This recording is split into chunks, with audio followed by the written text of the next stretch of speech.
welcome to Riyadh, Kevin. Thank you very much. I feel privileged to get to speak to you for 20 minutes. We're gonna kind of mine you for your wisdom in investing over the years. But to kick off, I mean, you could be anywhere in the world right now. What brings you to Riyadh and to Cityscape? Growth. Growth. I seek growth all around the world. Stability, transparency, opportunity. And this AI initiative just announced this week is of great interest to people like me who develop data centers, which is a very specific vertical of real estate development, very complex, getting trickier all the time through the nature of it, and the demands of the hyperscalers and the governments that do the research is insatiable. The demand globally right now, there's but 30 gigawatts of demand, and there's only 5 gigawatts of projects being built. So how does this resolve itself? It's going to be very difficult. What about the environment in Saudi Arabia and at this moment in time do you find particularly conducive towards growth? Well, the government here and the leadership here has made it clear globally that they are going to diversify their economy away from just energy in a very short time frame. I mean, 2030 is tomorrow. And so it's a multi-sectoral approach. It's going to attract a lot of interest beyond just real estate development, because where there's growth, there's opportunity. But when you're transforming an economy, that requires a tremendous amount of highly trained people, capital, a tremendous amount of technology. And there's very few places, I can only think of two right now that compete this way globally for growth. It would be the United Arab Emirates and Saudi Arabia. And they, of course, are attracting all the capital. They are, I mean, it's obvious what's happening. It's obvious. Is there anything holding it back? I mean, when you're building data centers, you obviously need land, you need server space, you need incredible processing power and a lot of energy. Is there anything that you think could kind of restrain that growth here?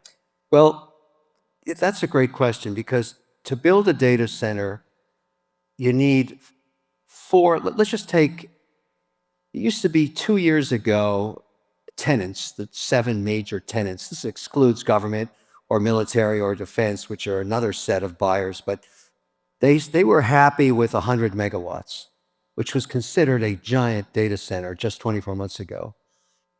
Then it became 250 megawatts, which is about as big as you can build in Europe. That's about, because you have land constraints and other things. But in the last year, the demand has grown to a gigawatt. Now, a gigawatt is a $4 billion investment. And you need 400 engineers to build that out over 2 years. You need highly trained construction workers, electricians. You need a community where people are going to live afterwards to maintain it. You need 4 corners of fiber optics. You need water, which in some parts of the world is very, very hard to get. And you need policy, but here's the last one, and this is the killer. You need power. And if you were a developer 3 years ago and you were doing, let's say, climate-controlled storage or a hotel or any commercial real estate, you might go to the power authority in your jurisdiction. I don't care if you're outside of Paris or if you're outside of Los Angeles, and you would write a power study for 10 megawatts. That's a big amount of power. Just walk into any power authority today, anywhere, and say, I need a gig. They've never, ever, ever, ever been asked that before. Ever. Never. 250 megawatts, they've never been asked for. And the problem with that, and this is where governments are going to matter.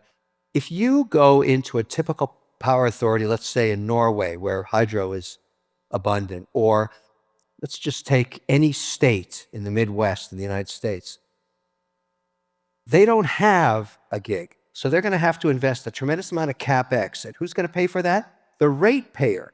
So the mayor of the town you're building it in goes, no, thank you.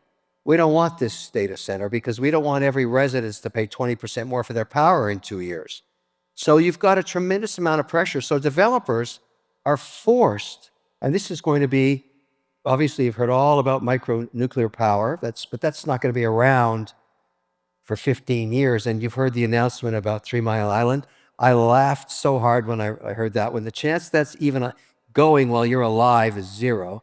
And so it's a huge power problem. Now here in Saudi Arabia, they've got power, lots of power from multiple sources. So they're going to attract a lot of capital in real estate because power is the constraining factor for pretty well every sector of real estate now. I don't care if you're building residential, you're building a hotel, whatever it is. Electrical power in the US, there is none.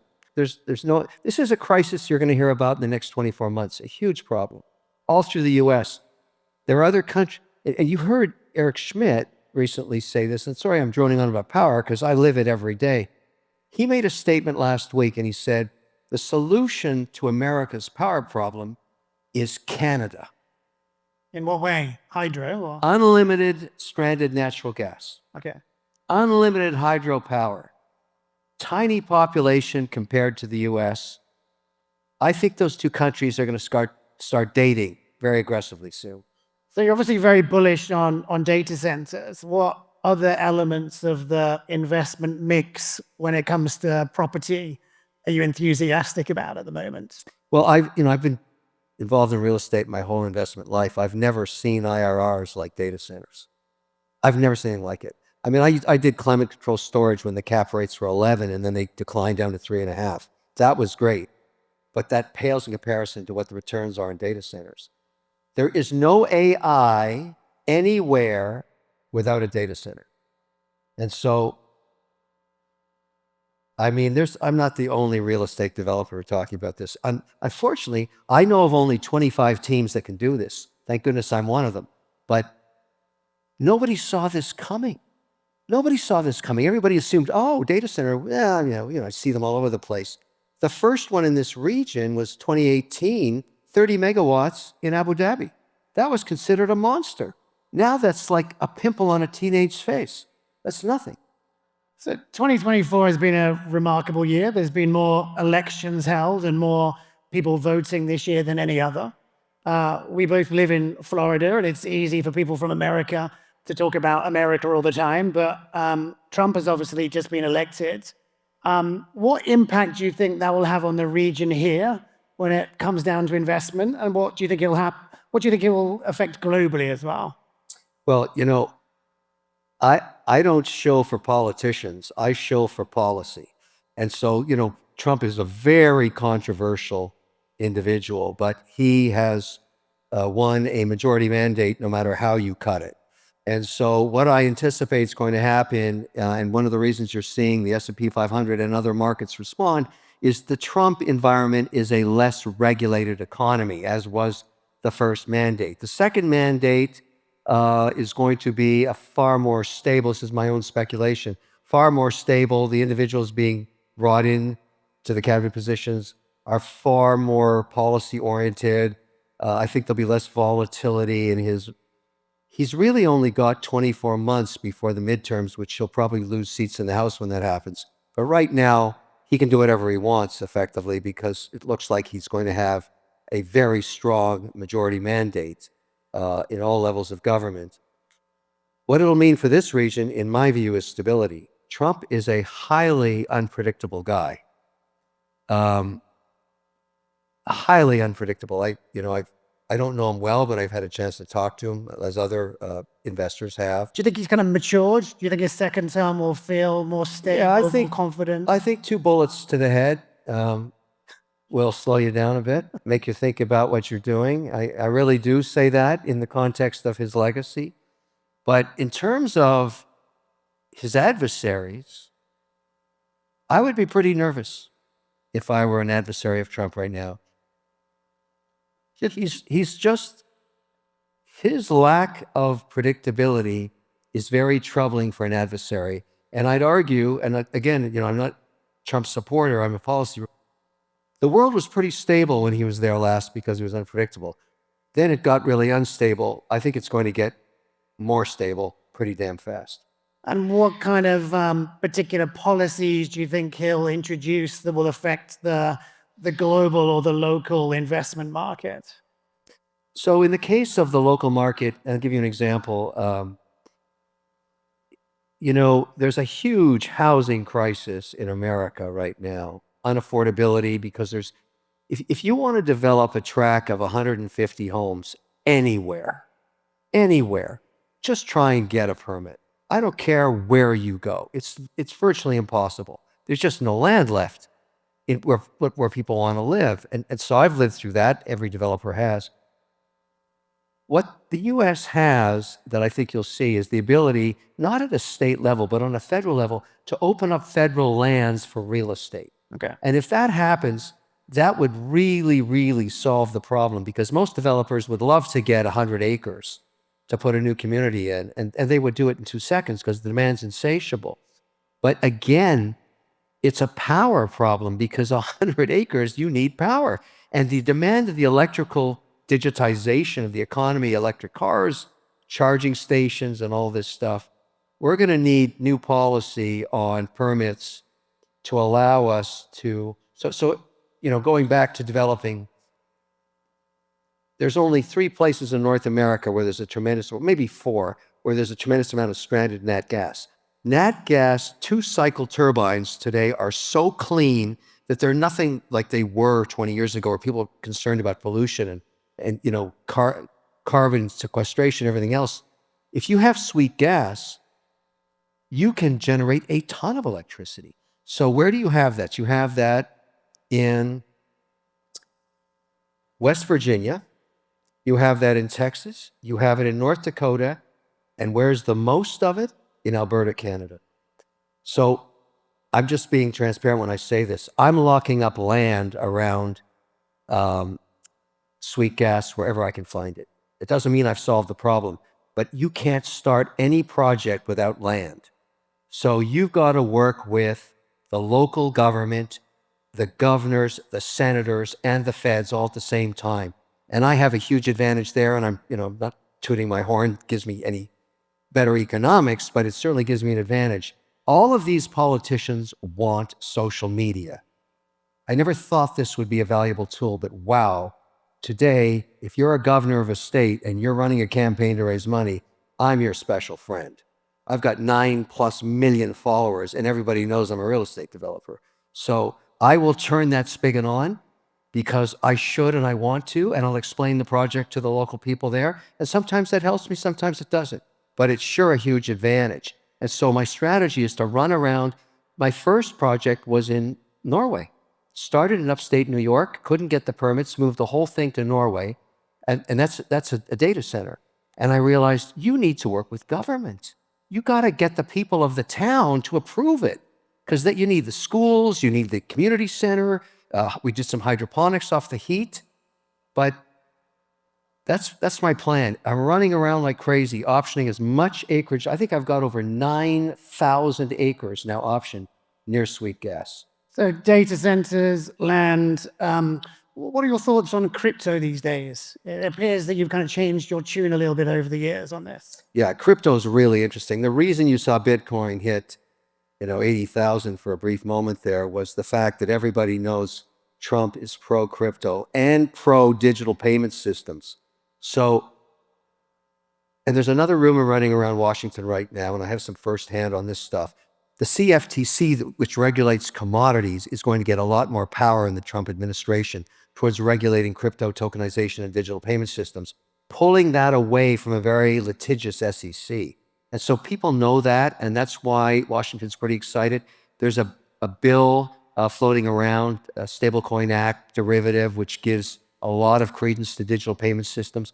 Trump likes the idea of turning the American dollar into the default digital payment system. So USDC, and I have to disclose I'm a shareholder of Circle that published that token out of Boston. So there's a lot of optimism around this stuff. In this region, there's an asset, crypto, where the majority of it is not in the US. It's in the Middle East and Asia. So, the M2 exchange, for example, in Abu Dhabi is completely reliant on compliance now.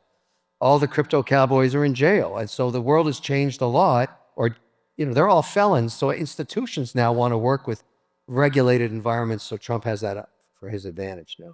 What are you kind of seeing, or what do you believe, which is quite contrary to most investment advice? Like it's quite easy in investing to do similar things, to read similar sources, to have a sense of kind of groupthink and filter bubble. Are there particular areas or spaces or opportunities that are quite counterintuitive or just different to other people that you're excited by? What I've learned over the last, I don't know, 20 years is, and when I was young, my father worked with the ILO as my stepfather. We moved to a new country every 2 years. I've lived in Cambodia, Tunisia, Ethiopia, Cyprus, Germany, Japan, Switzerland, boom, boom, boom, boom, boom, boom. And I thought that's how everybody lived. I met Sihanouk and Pol Pot in Cambodia in the late 60s, and Haile Selassie. He's a deity now with his lions in Addis Ababa. I just thought that was a normal teenage upbringing. But what it did for me was to realize you can't understand an opportunity unless you go eat the food there. That's my rule. Have you eaten in Riyadh? Have you broken bread there? Have you talked to the people? Have you met with the leadership? Have you gone to Abu Dhabi? Have you been to Addis Ababa? Because if you're reading a white paper about it, you know shit. You don't know anything. Excuse my French. I don't know how that came out of me there. But the point is, you got to do what I do. You want to invest? You got to come here. And people have not spent enough time in the Middle East to understand that it's not all one place. And there's opportunity abounding everywhere. Investing is about risk and reward and understanding the path of least resistance. You can't do it successfully without being here. If you came here 5 years ago, you wouldn't even recognize it today. There's very few places growing this fast. Same thing with the UAE. I mean, that's why I run into every one of my competitors in the Middle East now. These guys aren't stupid. They know it's the next, China's one thing, but this is something else. And I would argue that this economy is going to be more successful because it's more integrated into a global policy. It's not in an economic war necessarily with anybody. And I think China's going to have a dose of reality on tariffing for a while, used as a weapon to bring them to the table. There's an act floating around right now in Congress. It's basically a reciprocal act on tariffs, with the exception of China. They're probably going to get whacked pretty hard until they come to the table. You've been a dragon on Dragon's Den in Canada and a shark on Shark's Tank in the US. So you've probably been pitched to more times than almost anyone on the planet. What makes you decide to invest? Is it the idea? Is it the person? Is it data? Is it a feeling? So I've learned a few things about successful management, particularly in nascent startups with A and B rounds of financing. Number one, you need CEOs that can pivot, just like you need leaders that can pivot, because the world changed so quickly. No matter what their business plan is, it's never going to happen that way. So they have to be able to maneuver. Number two, and I've learned this over time in investing in all kinds of different managers, there's a concept of signal and noise. And I'll explain it this way. The signal are the things you need to do that day, and you must get them done to advance your mandate. The noise is everything else that attracts you away from that.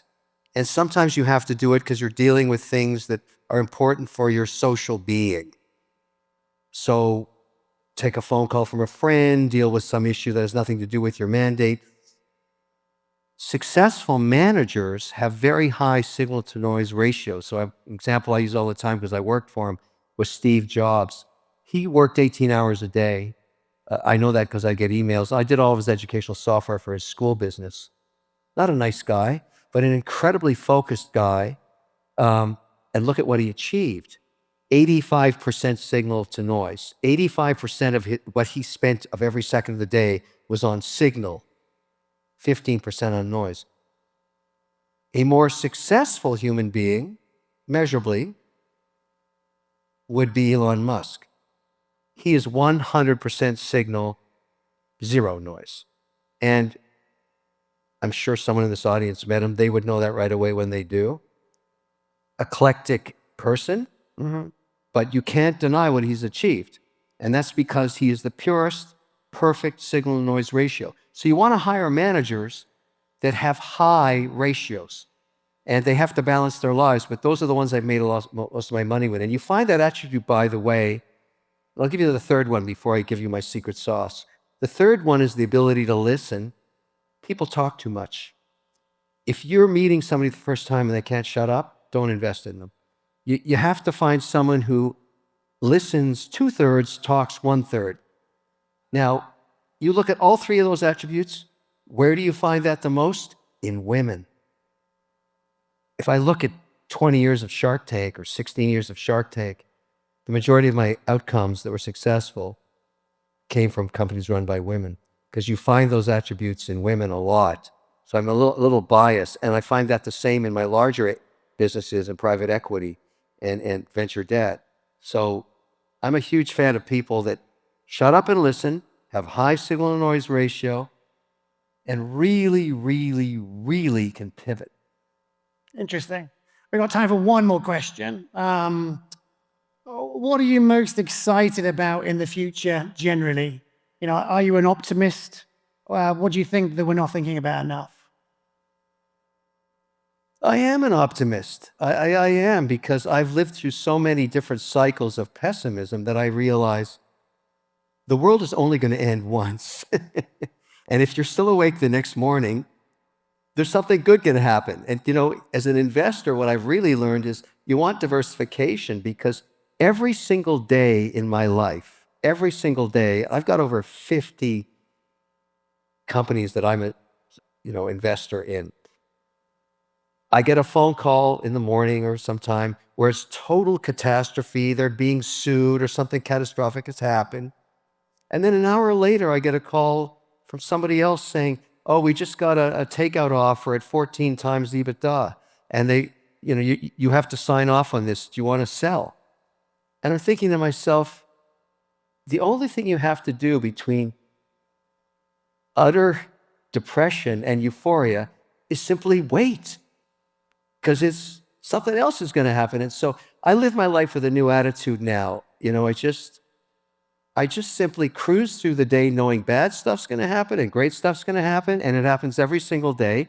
And you kind of want to understand that that's the ebb and flow of how it all works. And it takes years to figure that out. I wish I understood that peace and harmony when I was 25. It took me to get much older to figure out that you get better with time because you don't let anything slow you down. In the end, you're dead. That's the only thing that's going to slow me down. And wherever I'm going, I'm going to start a business. That's what's going to happen. So that's great advice. Take a step back, enjoy the rough with the smooth. It's been a pleasure. Thank you very much, Kevin O'Leary.